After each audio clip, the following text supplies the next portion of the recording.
it's Laura Dovalo here with another interactive card tutorial for my favorite things. Today I'm sharing a beer-themed hidden content shaker. When we pull on the little acetate strip, the 3 pints are filled with micro beads.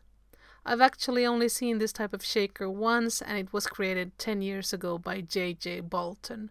I'll leave a link in the description box so that you can check it out. Let's start by cutting our main panel. I'm using the third largest die from the A2 stitched rectangle stack set 1 Dynamics and 3 of the dies from the pint-sized Dynamics. The patterned paper is from the Finishes and Textiles paper pad, and I've glued it to a piece of smooth white cardstock. And before we move on, let's get rid of any paper burr with a nail file. Off camera, I cut 2 same-sized panels of white fun foam backed with double-sided adhesive. I also trimmed them with my scissors using the faux stitching as a guide. This brand of adhesive is so thick that I only added it to one side, but we need to adhere these 2 panels together, so I used strips of score tape for that. And I knew that it would be impossible to trace the inside of the pints to this slick backing paper, so I'm using a piercing tool to make the little holes instead.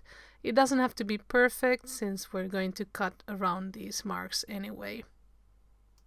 Once I'm done, I'll just flip the panel of fun foam and do the same about 1 1/8 inches or 2.8 centimeter from the upper edge. After that, we can use a craft knife to cut our containers. In her tutorial, JJ calls them wells. Okay, let's line up the 2 panels and check that there aren't any ugly fun foam edges showing through the pint windows. This looks okay, so we can move on to making a mark where we're going to cut our foam panel to insert the acetate strip later on. Now I'm going to connect the upper containers with the lower ones. If we make the cut totally straight, the beads will fall too fast, and if we make the bottleneck too narrow, they might get stuck. And it's easier to make the smaller cuts with a pair of sharp scissors. Our fun foam is about 1/8 inches or 4 millimeters thick. Off camera I cut a strip of acetate to the same width. It's 8 1/4 inches long, so I'll double it up with some score tape and trim any excess later on. I also finished the straight horizontal cut of our foam panel and trimmed a sliver off the upper edge so that it wouldn't be visible in the finished card. Now we can adhere a piece of acetate to the back of our main panel. I used the same die to cut it and the faux stitching as a guide once more to trim it with my scissors. Next, we can carefully peel off the backing of the lower part of our foam panel and adhere it to the acetate. My double-sided adhesive is quite strong, but it doesn't hurt to let it sit for a while for a perfect bond. I adhered the upper part of the foam panel off camera, and now I'm going to use a paintbrush dipped in some starch to get rid of the static electricity. Here I'm making sure that it'll be easy to peel off the backing in a moment. We don't want any sudden movements after adding the micro beads to the containers. It's time for the most difficult part, which is filling the containers without making a mess. At this point I wasn't even sure that these micro beads would work. An ideal size would be something in between these and seed beads.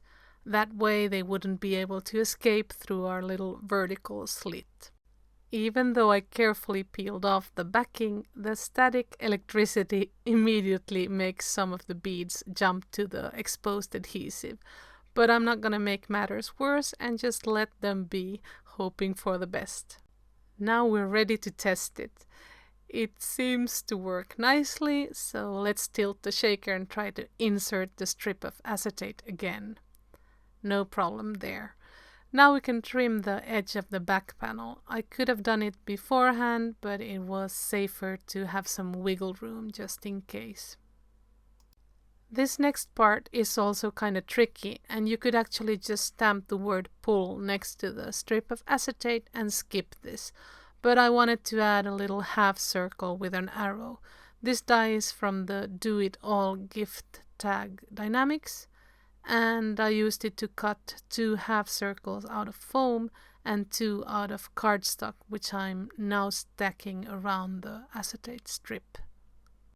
Here I'm snipping off that extra piece.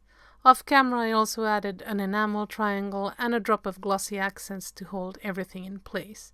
For my A2 card base I chose Blue Beyond cardstock covered with a piece of pattern paper from the gorgeous Wildflowers paper pad.